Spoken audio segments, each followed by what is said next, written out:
everybody. Welcome to our Mind Your Health podcast. Today's topic is all about something that hits home with probably every single one of you. I know many people are going through lots of things right now. I'm hearing more and more of my patients and my colleagues and my friends and family losing family members or themselves getting sick. And it's been a rough year for me as well with my health issues as well. And so today's topic is all about what to do when you're not feeling well. As somebody who's lived with chronic autoimmune for over 2 decades, it's very, very personal, some of the things that you experience. Being sick and faced with health crisis really strips away your identity. And when it starts to control and affect your ability to perform in your day-to-day, for somebody like me, who is an overachiever, who is a go-getter, and is so busy doing all the things, really to chase the self-worth, it meant everything to me. And I just want to say that many of you guys are struggling too. And what I do recognize is that when you do and are feeling really bad because of your autoimmunity, both mentally, physically, and emotionally, for whatever reason, I want you to allow yourself the grace, allow yourself the space, and allow yourself the time to heal. And really recognize this opportunity as a time to reset, reevaluate, and really redirect your life in the direction that you want. Because it's a precious time, and as I always say, autoimmunity is an opportunity for us to really, really create, new direction in the direction that we want to go. Because there are so many aspects to healthcare, our conventional medical care system right now, that as a practitioner, we're taught to be confined to make things black and white and only believe in what we can touch and see and measure. And that's really the science. And really what I'm learning is, as a scientist who's chasing all the evidence and the research, I just want to tell you, every day it's hard for me to chase, and I did this for so long and I was so stressed out by it, is that every single day that passes, we're expected to know all the new and relevant information that are pertinent clinically. And that information from different medical journals that involve different systems and different specialties, it's really hard to really stay on top of the diversity of information coming here. There's no way you can know a lot. Besides that, all the research is relying heavily on the testers, evaluators, biases. And we know that research reliability and correlations and all the variables that we bring to the table really does impact the result of the research and who pays for the research. All that to say, there is a human nature tendency, right? Our thoughts always create the results, our beliefs, right? So if I am heavily invested in a pharmaceutical company who produced a new drug for lupus, for example, and my study funding is by this company, it's more likely that I'm going to look at this medication favorably because I benefit from the research being the success and validating the efficacy of the medication as opposed to not. So it's in my best interest. So always the scale is going to tip, and it's completely subconscious. And I can say my bias is out all I want, but human tendency is that we always create the result that we're thinking and believing, right? And so in my program called the Autoimmune Health Transformation, I talk about this a lot, how our thoughts really trigger our feelings, our emotions, which then dictate the actions and the behaviors that we take to create the result that we want. And really, at the end of the day, whatever we're thinking repeatedly is what we're creating. So if you look around you, financially, relationship, or health-wise, everything that you believe and thinking is what you're creating. This is really, really valid, and it's of importance to you and me because it's hard sometimes when we're going through a rough patch where our physical body is completely going astray and it's not doing whatever it wants to do. I learned the hard way that when my health crisis struck and I had no control over what happened symptomatically in my body, no matter how much I was doing my role, it really forced me to think about, what do I really believe? And when I really uncovered all the onion layers of my being and my thoughts and my habits and my beliefs and limiting beliefs, the subconscious aspect of my thinking and programming is that I was really living from a place of fear. For example, at the worst times of my life, I would be sitting really, really scared with the physician, whether it be a nephrologist or an immunologist, hematologist, or a rheumatologist. And whatever I was told was based heavily on the scientific information that was up to date at that time. Now, the research papers changed every year. So every year or thereafter, over the 2 decades that I've been a patient, it's changed and it's evolved in the field of rheumatology that deals with autoimmunity. And what I have to understand is that initially, I blindly believed everything that science had to offer, because to me, it was something ideal, somewhat of an ideal that I aspired to be, because I was in my doctoral program and this is what I was studying to be. And I had a high respect for the system, the medical system, as well as the education. But that was proven wrong through my personal experience. And it didn't take just one experience. It's over time recognizing, oh my goodness, this is a dead end. And it was a process for me to reveal the system, the systemic dysfunctions that exist in the medical system, and how we as patients can interact with that system to either be torn down and be in a state of victimhood, or rise above it and to recognize that really our bodies are miraculous. There's too many variables to consider to say one thing leads to another. It's never black or white. When we try to limit our miraculous ability to heal to a scientific fact or evidence-based practices, we really confine those practices to what we can see, then we're doing an injustice for what our bodies are capable of. Because let me tell you, our bodies, if given the right conditions that align with your beliefs first, and then the feelings and the actions you take, and then the results that you create starts with your subconscious beliefs about yourself. And if you're not regarding yourself, that's why I talk so much about self-love, and it might seem woo-woo to you guys, but on some level, if you're listening to my podcast, you know that at some level, it strikes a chord with you, because it's something that nobody really talks about, not even your doctors.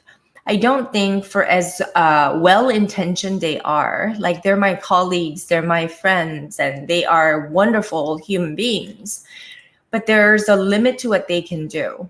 And they're so stuck on the evidence.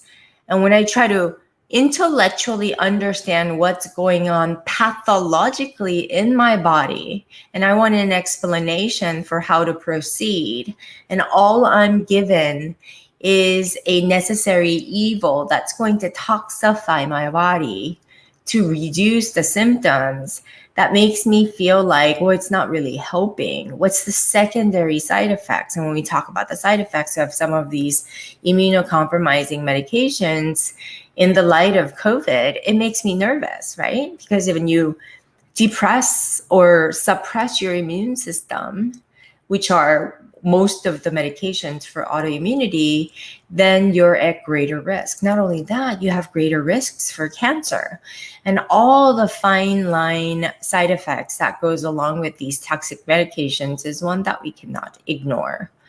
So really thinking about what to do when you're not feeling well, because when you lack the control over your health, you feel like you lack the control over your life, over your future.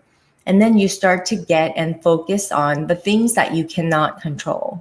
And my mind went to what's going to happen to my kids, what's going to happen to my business, what's going to happen to my health. What if I lose all my hair? What if this happens? What if that happens? And when my attention is focused on the worst case scenario, guess what I'm inadvertently creating in my life? More of that, right? And that's why I might be doing all the things holistically and trying to force myself to do things to intervene. But if I'm not aligned mentally in my belief, in my subconscious identity of what I'm trying to create within my body to trigger the miraculous healing ability for my body to start reversing, then it's never going to align.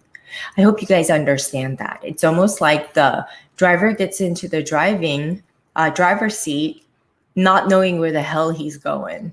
And he just steps on the gas pedal, hoping for the best. And for all you care, you're in the passenger seat and he's going towards a dead end. And when the problem is, when it's the dead end, you hit the dead end, you're going to get into an accident. Something detrimental can happen. So that's not a chance that I'd like to take.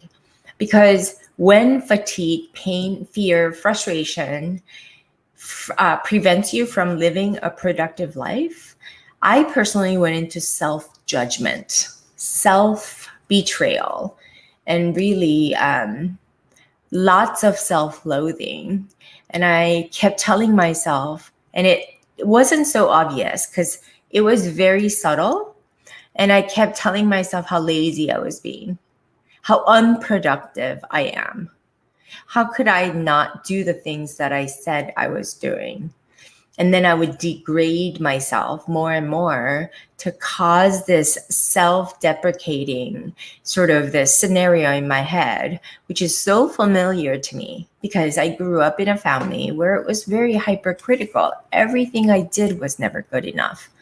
And that was a sign language of love in my family because my family is out of love. We always tell the truth. We always look at the glass half empty versus half full, because if you have false hopes, you just become an idiot who expects good things to happen in life. But I'm like, what's wrong with that, right? I didn't know any better. So I just want you to know that you and I are both conditioned from 0 to 7 years of age. And we have identified ourselves to be a certain way. And we have deep-seated beliefs that really govern everything that we do. And that conditioning or programming is what's learning or is what's running our lives. So for me, I learned how addicted to fear and suffering I was, because the feeling of never feeling good enough, the feeling of looking for the fear and suffering when I'm happy, that became a habit. Like when things are good, I would get very anxious and look for the things that can go wrong so I can go revert back to my natural state of being, which is to be in fear and in a complete dissatisfaction, because I'm always trying to improve.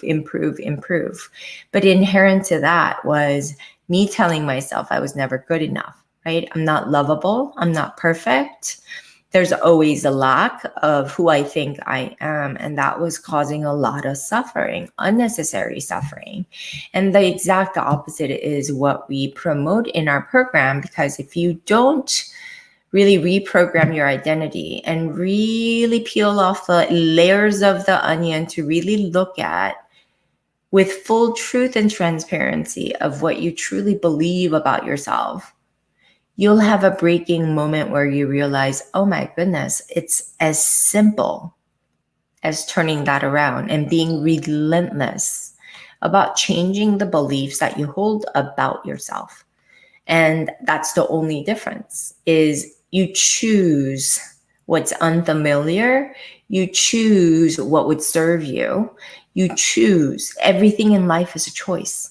So whatever choice you're making, to feel bad, mad, sad, or any of that, is a choice that you're making. There's nobody else you can blame. There is nobody else you can resent, or there is no amount of shame you can feel that's going to change or improve your life. The only thing that can improve is to start new, be in the present moment, and make a choice to do so. It's as simple as that. And really, healing is that simple. Is it easy? No. This idea of change and transformation takes a lot of work, you guys. And once you sign up and you start the path of healing, it's a long journey, but you do have the tools, connection, support, and accountability to do the work together, to make sure that we shift on the inside and we start being self-reliant, and we start to cultivate self-confidence, self-love, and really self-regard, to understand that that's where the seed of healing lies. And that's what you lost in touch with that created this autoimmunity, the intolerance to what? To self. So no matter what you think you've done, no matter what you've tried, there's a seed of belief that believes that you're not going to heal. There's a seed of belief that is completely given up. There's a seed of belief in your life that really limits your ability to progress and heal beyond your belief right now. So if that's you, there is always a choice to start to feel better. Offer yourself the time and the grace and the space to feel like you can rest and reset, right? But beyond that, really working on yourself to understand at a deeper level who you are. Not who you are defined by everybody around you, but who you really are, what's really important. Because health crisis does that to us, right? It's a ability for us. It's almost a blessing to really reflect upon what's truly important in our lives. And through that process, you can find greater meaning for what you do. And so it's not just, cause and effect, and it's going to be joyful and gleeful and happy all the time. That's not what we're all about. Life is, and human experience is all about really experiencing the full spectrum of the rainbow and taking the good with the bad and understanding yin to the yang, and really understanding that's the opposite of suffering, right? Which is what happiness and joy exists when you're able to embrace both sides of the coin.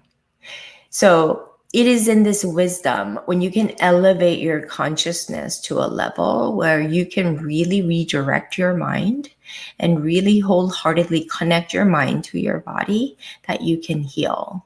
No amount of knowledge or understanding can truly heal you from external sources like your doctors. That doesn't change. So you can't wait for that to happen. You need to make it happen, make a choice and the commitment to commit to your self-growth and self-healing. And that requires you to do the deeper work of really getting to know who you are so that you can transform from the inside out and really work out and reveal all the traumas and all the wounds and every habitual thing and thoughts that you're holding, choosing to hold on to, that may be perpetuating your autoimmunity. And through that process, I'm growing stronger every single day. I act with more humility. Nothing surprises me anymore in my field. And I trust that my body is on its way to heal.